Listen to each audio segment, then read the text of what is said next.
Debido a la importancia que tiene la construcción de un diagrama de flujo de caja para los estudiantes, en este momento vamos a explicar cómo se realiza ese diagrama de flujo de caja y cuál es la lógica que hay detrás de su construcción. Generalmente, en una evaluación de matemáticas financieras, el primer componente que se evalúa para un estudiante es la correcta elaboración del respectivo diagrama de flujo de caja. Y desde ahí se pueden encontrar grandes dificultades en el proceso de aprendizaje.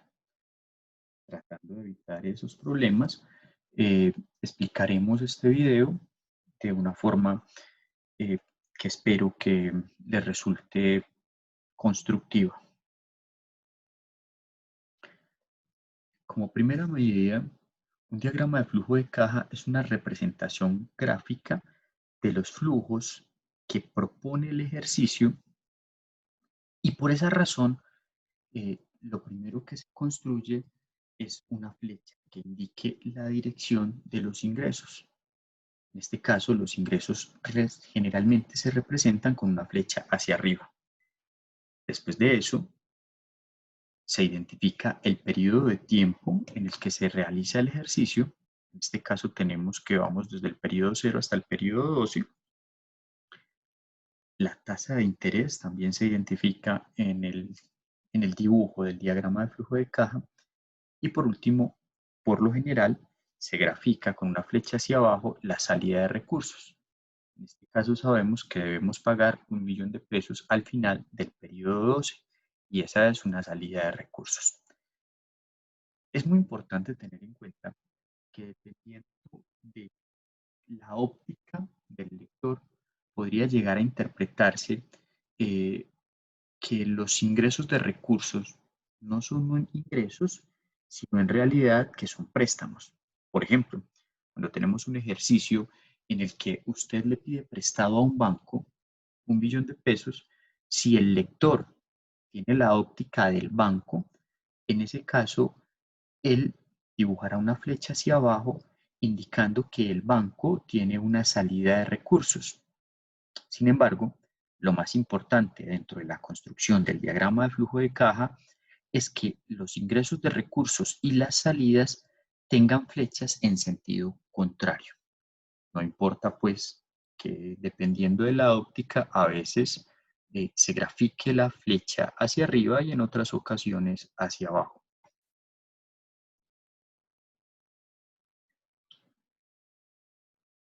El valor desconocido puede presentarse en cualquier periodo de tiempo. Generalmente, ese periodo de tiempo se usa como periodo focal. En esta slide podemos notar cómo cambiamos el valor desconocido, ya no está en el presente, sino en el futuro. O sea que en este caso estamos haciendo un crédito por 1.000.000 de pesos que va a pagar una tasa de interés del 1.6% durante 12 periodos y se desconoce el pago que se va a realizar al finalizar los 12 periodos. La tasa de interés puede cambiar en el tiempo. Incluso puede estar programado dentro del ejercicio o no programado. En ese caso de cambio de tasa de interés, se deben indicar los periodos en los que se está presentando el cambio. Por ejemplo, tenemos un crédito y nos preguntan cuánto deberá pagar usted si realiza un crédito por 1.000.000 de pesos para cancelarlo en 12 meses con una tasa del 1.6% hasta el mes 4 y 2.1 en adelante. De esta manera, nos falta en el diagrama de flujo identificar primero que hay una tasa del 1.6% durante los 4 primeros periodos y durante los 8 periodos restantes del 2.1%. Se debe dejar entonces claramente seleccionado o señalado en el diagrama de flujo de caja de qué periodo a qué periodo se está aplicando una tasa determinada. El diagrama también puede cambiar de acuerdo con las condiciones del ejercicio. En este ejemplo, nos preguntan cuánto debe pagar usted si realiza un crédito por 1.000.000 de pesos a una tasa del 1.6% para cancelarlo en dos cuotas iguales durante el mes 4 y el mes 12, respectivamente.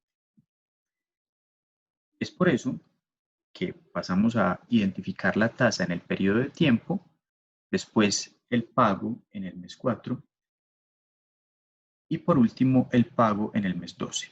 Puede notarse como ambos pagos son iguales y por lo tanto se identifican con la letra X en el diagrama de flujo de caja.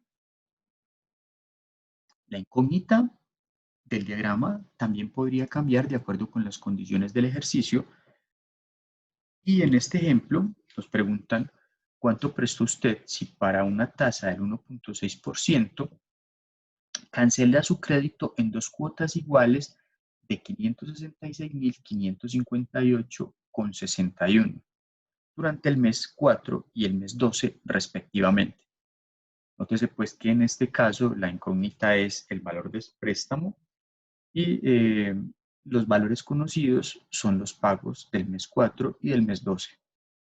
También es posible identificar que en este caso lo que hicimos fue plantear el ejercicio contrario al del slide anterior. El grado de complejidad del ejercicio debe quedar expresado en el diagrama de flujo de caja. Tenemos un ejemplo donde preguntamos cuánto deberá pagar usted si realiza un crédito por 1.000.000 de pesos con una tasa del 1.6% para cancelarlo en dos cuotas, donde la cuota del mes 4 será la mitad de la cuota del mes 12. En este caso, identificamos la tasa, el periodo de tiempo 4 y la salida, que es X medio, y el periodo de tiempo 12 y la salida, que es X. Recordemos entonces que en este caso se indicó en el ejercicio que el pago del mes 4 será la mitad del pago del mes 12. Al contrario de unos slides anteriores donde los pagos eran iguales. Y esto podría o no generar un mayor grado de complejidad y todo debe quedar muy bien expresado dentro del diagrama de flujo de caja. Cuando hablamos de series uniformes o pagos iguales, es común que las series uniformes se representen con un rectángulo. Ya no tenemos una flechita para cada pago, sino que se realiza un rectángulo. Un ejemplo es cuánto debe pagar usted si realiza un crédito por 1.000.000 de pesos a una tasa del 1.6% para cancelarlo en 12 cuotas iguales mensuales vencidas.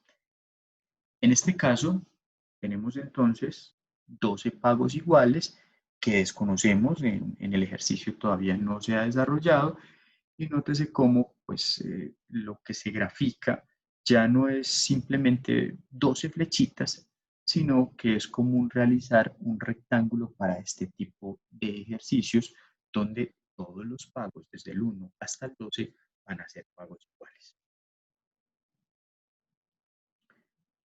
Cuando los ejercicios son de complejidad avanzada, el diagrama de flujo de caja es bastante útil. Y aquí tenemos un ejemplo. Un productor de zapote, que es una fruta que se produce en el trópico colombiano, desea sembrar 10 hectáreas, 10 nuevas hectáreas, las cuales tienen un costo de 96 millones y financia el 70% con un crédito a 60 meses y a una tasa de interés del 1,4603% mensual, la cual equivale al 19% anual. Entonces, nótese cómo pues, el 70% de los 96 millones serían 67.200.000 y se debe identificar el periodo de tiempo completo en el que se va a realizar el pago del crédito y los datos del ejercicio. La tasa 1,4603% mensual, que es equivalente a un 19% anual. Esto nos da la idea de que tendremos flujos de caja con periodicidades diferentes o series uniformes con diferentes periodos. Continuemos con la lectura. Debido a que sus ingresos futuros dependen de las cosechas anuales, pacta con el banco cuotas mensuales de 500.000. Adicionalmente, programa con el banco realizar abonos anuales constantes. Entonces, se pactan cuotas de 500.000, serie uniforme, que iría entonces desde el periodo 1 hasta el 60, y adicional a eso, una serie uniforme de pagos anuales. En este caso, que sería la serie sub 2, que es la serie desconocida. En este caso, acá tendríamos que el primer pago, la sub 1, arranca en el periodo 1. Esto no lo identificamos en nuestra gráfica, nos quedó faltando. Y el sub 2 iniciaría en el periodo 12 y cada 12 periodos. La pregunta es, ¿cuál será el valor pagado por los abonos anuales? Por lo tanto, la incógnita se debe al desconocimiento de los pagos anuales. El resto de los datos es conocido y este es un ejercicio que tiene un grado de complejidad un poco superior a los que vimos anteriormente, pero si el diagrama de flujo de caja se hace correctamente, el ejercicio se puede resolver con facilidad. Más adelante veremos un video donde aprendemos cómo plantear las ecuaciones de valor asociados a estos diagramas de flujo de caja y por lo tanto veremos otro donde aprenderemos también cómo resolverlas.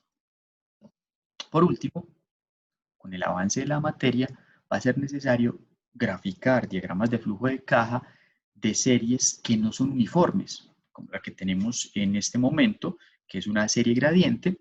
También se deberá considerar si el ejercicio presenta abonos programados o no programados, cambios en tasas de interés, entre otros.